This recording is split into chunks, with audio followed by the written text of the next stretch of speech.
228 games for Melbourne.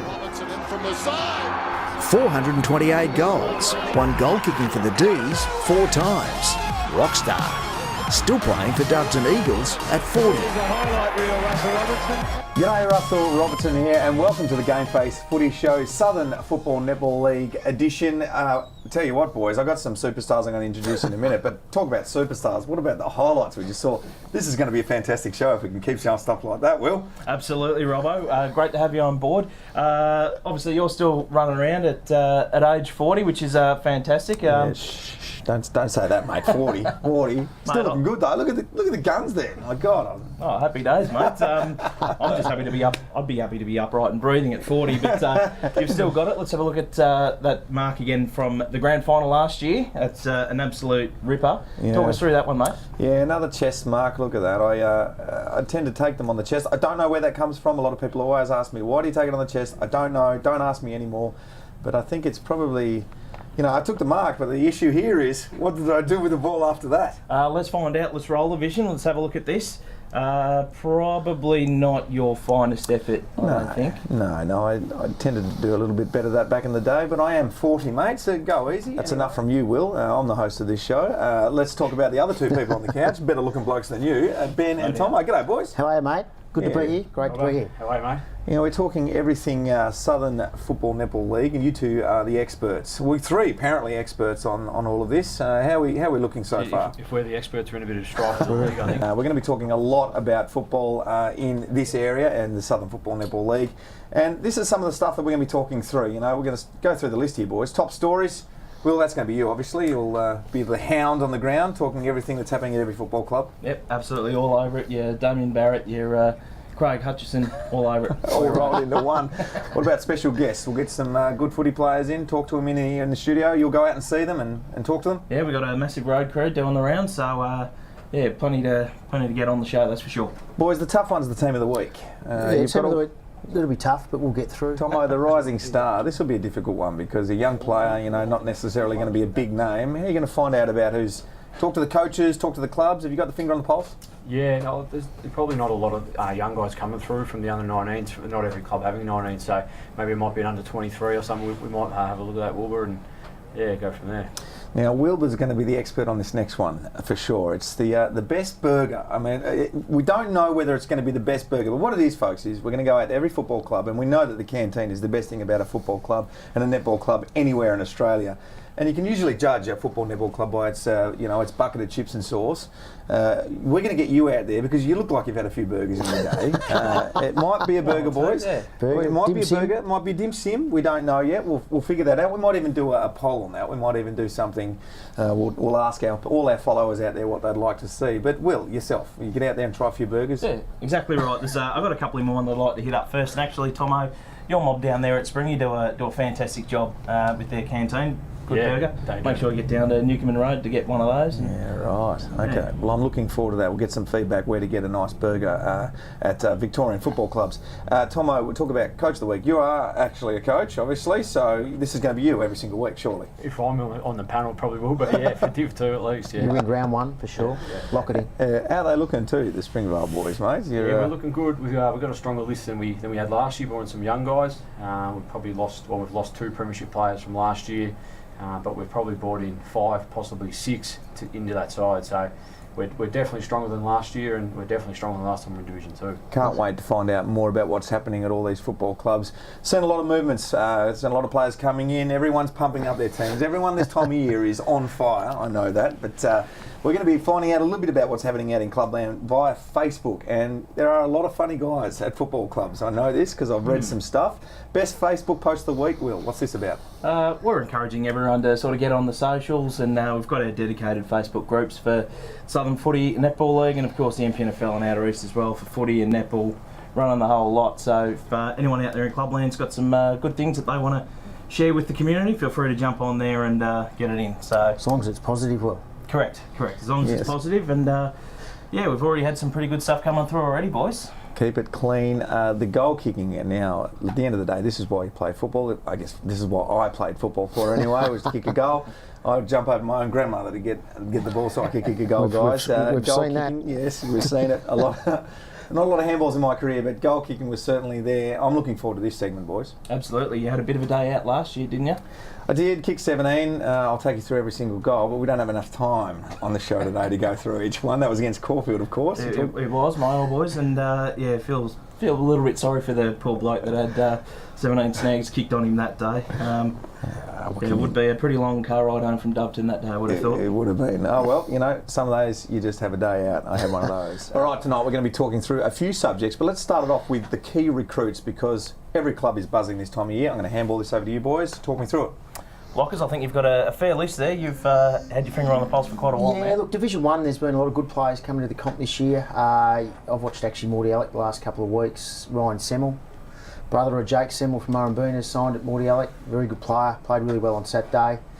Obviously St Kilda City, Sam Fisher, big question mark. Obviously I think he's got a fairly average hamstring, but yeah. Sam Fisher's come in. Raf Clark is coming down from Northern Territory to play for St Kilda City. He'd be a very good player, obviously, in this standard of footy. East Malvern have recruited a couple. Peter Fry, ex-Shepparton United, Shep Swans. Guys had a couple of years, I think, living in London, so he's a very good player, been on Collingwood's VFL list before. And a guy called Aaron French, who's also signed at East Malvern, really good player from the Clarence Footy Club. So yeah, there's some of the main guys anyway, but there's definitely been a lot of active recruiting going on around the Division 1 clubs this year. Yeah, absolutely. And Madden's almost like a new recruit for East Malvern as well, having played just one game last year. Yeah, he actually is playing Saturday in their practice game, but he's kicked a lot of goals at VFL level and country footy level, so yeah, he'll be a good player, no doubt. What about you, Tomo? Yeah, Divi 2 at least. I think there's no bigger recruit than Peter Wright out of Noble Park, ex-AFL listed at Richmond. He's a really good player at Noble Park in Eastern Division 1. Big power forward, huge. Probably 190 odd centimetres and probably 110 kilos. Power forward. He'll make a huge impact in a Divi 2. Hampton's picked up the guys from YCW, Roberts and Olms as well. Played a lot of footy out in the peninsula. Chelsea Heights too, probably flying under the radar a little bit with Gilda going back to the club. Addard and Walsh, although they're probably all over 30, all really experienced players. Make an impact. I'm hearing a bit of a whisper too. There might be a recruit down at Heatherton pending Joshy Bennett. I don't know if there's any truth to it, but it is a bit of a whisper I'm hearing. Right, well that's probably a great segue into our next segment, which is where I give you all a carte blanche to tell us a little bit about what's going on behind the scenes at football clubs. The whisper, something you may have heard, it may not, it doesn't have to be the truth. But as long as it's juicy and fun. Heard anything, boys? There's always an element of truth in all these whispers, isn't there, Robbo? But obviously there's a few disgruntled, I guess, people at Division 3 clubs with the recent restructure there. We'll talk a little bit more about that a bit later on. 6 clubs in that competition. Not ideal from a Southern Football Netball League point of view, but obviously not a lot they can really do about it. They've had to make the best of a difficult situation, but maybe a couple of players maybe reassessing their options in that space, but I'm sure that competition will come good in the end. Yeah, absolutely. Only one I know is Morty Alec's new ruckman. May not be available round 1 depending on the birth of his 4th kid apparently. So we'll see what happens there. But obviously, hang on, not available because the baby's due, or the baby's on that due. It's only what I'm hearing. So I think he's been told from his wife he's not allowed to play until the baby comes. So they play East Malvern round 1, against probably the best ruckman in the comp, Chris Carey. So they'd be pretty keen for him to play, but he's been sighted. He definitely hasn't played a practice game as yet. Interesting one. I wonder whose call that is. Is it Wives' call or is it his call? I reckon it might be. It's always one, isn't it? You hear about that in the AFL level, don't you? They get on the footy show straight away and they say, I'm not playing because the wife's due. But it's a safe bet. It's a safe bet. But does that happen down at suburban level? Obviously it does. It must. Practice match results. It's the time of year. Obviously everyone's eating out there and trialling new things. You got out there and seen anything, Will? There was a game I was at St Kilda City and Murrumbina during the weekend on Saturday. Didn't get to see all of it, but I understand St Kilda City ran out comfortable victors in the end. Murrumbina were pretty competitive in the first half, but they were missing quite a few of their stars in skipper Mitch Wilder, and Luke Jones is one of the best players in that competition, and Harley Ambrose off half back, and Jakey Semmel through the gut. So that's a fair quartet of players to come back into the side, and no doubt they'll be pretty good in Division 2, and a big test for them in St Kilda City, who are tipped to go right in Division 1 as well. Lockers, what have you seen? I've seen Morty Alec actually 2 weeks in a row. They played, I think, St Mary's from Northern Division 3 side They counted for them pretty easy a couple of weeks ago. Played EFL Aspendale, obviously a powerhouse in the MPNFL. On Saturday, they probably had about 2,500 people there, jumping castles and everything, so they did a really good job hosting it, and they ended up winning by about 4 or 5 goals in the end, pretty convincing. So yeah, they're up and about early. East Melbourne played Mitcham on Friday night. Apparently, a little rumour or whisper has it the game may have stopped a little bit early because of some scuffling between players. The umpires just basically put the ball above their head and said we've had enough and took off. So that game didn't actually finish, so I don't know the result there. I think Hyatt have had a good win in a practice game over the weekend. They played Glen Ira, I think, and won quite convincingly. So yeah, I've been and watched a few sides. Cheltenham played Wyndham Vale last Saturday. I didn't actually go out. It was a Saturday night game at Wyndham Vale, and didn't really want to travel out to Wyndham Vale on a Saturday night to watch the practice game. So Don't blame you. no, but they won by a couple of points apparently in that game. It was quite a good standard. So I've watched a bit. Tom, I got anything? I've been coaching, so I've only seen obviously Springy. We did play Bentley in our first practice match, which was a good hit out. It was a pretty tight game. We ended up having 20 scoring shots to 15, so we were pretty happy with that. We went down by 15 points. They had a few out, as did we, but yeah, they moved the footy pretty well for the middle of the ground. All right, well done, boys. Now, 2018, done and dusted. There were some premierships won, and we can see last year's winners up on the screen right now. Div 1, St Paul's. Div 2, Hyatt. Div 3, Springvale District. Div 4, Cerberus. Boys, talk us through each club. I think St Paul's had a pretty outstanding year, which was, for a young club, pretty good moment for them to win the premiership. They're pretty well coached. I think Hyatt, probably a bit of a sore point for you, mate. So, move on, yes, move on. Quickly move on. Obviously, we went down to Hyatt, and a pretty dismal performance by Dubs, and obviously didn't live up to what they were doing all year round, and I was a part of that, so that's why we're moving on. Well done to Hyatt. Div 1 there, St Paul's. Interesting club. Yeah, club. Pretty well coached. Jason Evans doing a great job down there, and obviously got the 2-time Ellis medalist in Matty Kremborg running rampant through the midfield and up forward and kicking a few goals. Super young side. Their difference with all the other good sides in Division 1 is their speed. They have real speed. Dingley, East Malvern, Chelt, big bodies, St Kilda City, big and strong, but if St Paul's get on the outside, they'll be hard to beat again this year because they are lightning quick. Well, I have got you to look at your teams for this year. 2019, it's upon us. We're about to start, and I've asked you who you think is going to be finishing top and who's going to be finishing bottom. Let's talk through it. We'll run some graphic to show who you've chosen, but ups and downs. Talk me through it, boys. Who's going to go up? Who's going to go down this year?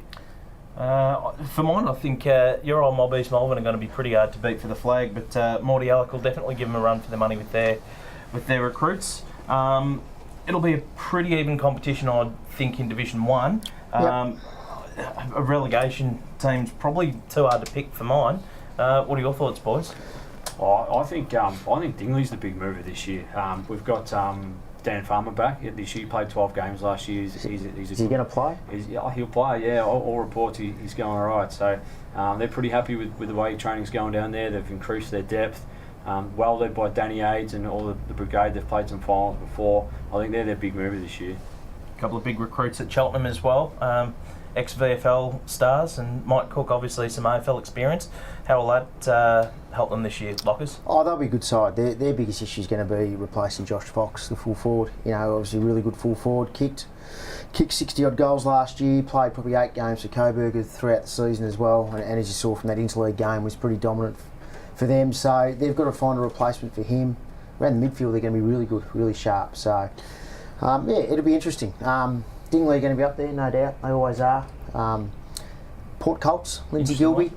Lockie Harris, full forward from Queensland up in Aspley. He's going to be a terrific player in this comp. Chris DeLuca from the Waffle, again, another really good player. So they'll be interesting, Port Colts, definitely. No doubt there's some talented players running through this division at the moment, this competition actually. Speak about those individuals. A very hotly contested but also debated contest, I suppose you could call it, is who's the top player in each division. Now, you boys have been running this. I know you've copped a lot of flack about it too. I'm going to get stuck in here right away because in the Div 2 I didn't even rate a mention in the top 35. So I'm going to make sure someone gets the sack from this panel as soon as this show finishes. I'm not happy, but I'm going to hand it over to you boys to talk me through each division here and why you've chosen the top players. Well, in fairness, with the Division 2 situation, your cheque bounced, so maybe we can clear that up a little bit later on and try and redo it for maybe mid-year or something. But so there you see Div 1, the top 3. Well done, boys. Talk me through them. So Matty Kremborg, 2 league medals in a row, probably the obvious choice, but the top 3 really picked themselves. Chris Carey and Lucas Walmsley, absolute superstars, ruckman and a lightning quick winger.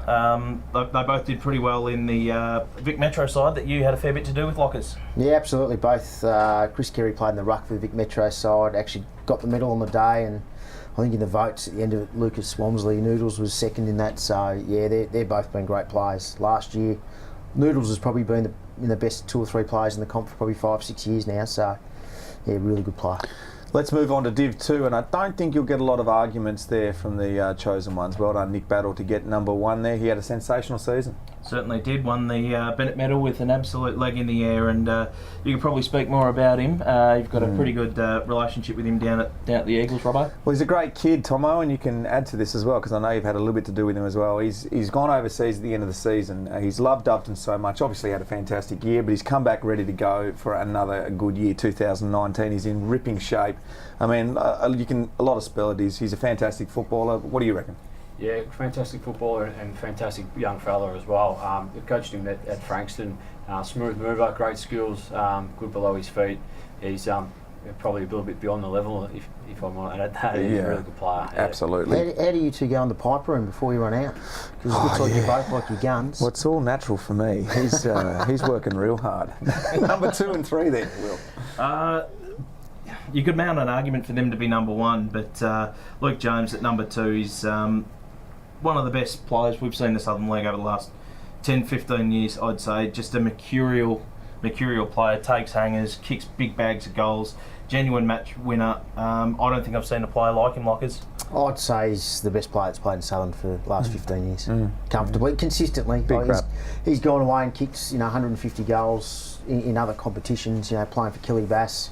So he's been a stay. He's a game changer, no doubt about it. And 148 goals at Killy Bass too. Yeah, absolutely. 1 year. And Brad Gilder back to Chelsea Heights this year after playing in the Premiership St Paul's last year. I've coached him at Chelsea Heights as well. Great fella, works hard. Another one that likes his pipes as well. Does a lot of weights, doesn't do much running, but yeah, dynamic, match-winning player as well. So go well. Well, well done, boys. It's a pretty hard job to pick the top 35 players out of plenty of players. We will bring you a Div 3 and Div 4. They're going out very shortly, Will. Yeah, this week. So, yeah, keep an eye out for that on the socials. Now, righto, boys, that's been a great start to things. Really enjoyed chatting about the football. It's back. We're excited. We're going to be splitting up, though. We can't do this every week, even though we are great-looking guys and everyone wants to see us together all the time. I've enjoyed this. Yeah, absolutely. We've got it. We're experts on our own division, so we're going to be bringing 4 footy shows every single week for the 4 divisions. Looking forward to bringing them to you from GameFace, boys. Best of luck with your division. Go out there, find out as much as you possibly can, and we're going to bring it to the people. Thank you very much to our wonderful sponsors here at GameFace Footy Show. We will see you very, very soon.